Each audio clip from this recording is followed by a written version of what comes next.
ৰদালি কাব্যলিখনি কবিতা গল্প প্ৰবন্ধ উপন্যাস নবীন প্ৰবীণ সকলোৱে মনে প্ৰাণে উগৰি নিৰ্ভীকভাৱে কলমলিখনি প্ৰকাশ কৰিব পৰা এটি মেঘমৰা ভঁৰালৰ দৰে এয়া ধানৰ ভঁৰাল নহয়, এয়া হৈছে সাহিত্যৰ শব্দৰ ভঁৰাল। যি শব্দৰ গাঁথনি ব্যাকৰণ পাহৰণিৰ বুকুত যা গৈছে, আমি হাত সাৱটি বহি থকাৰ সময় নাই।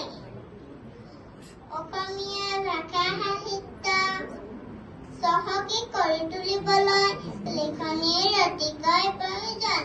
তাৰে আধাৰত অসমৰ চৌদিশে সিঁচৰতি বীজ অংকুৰ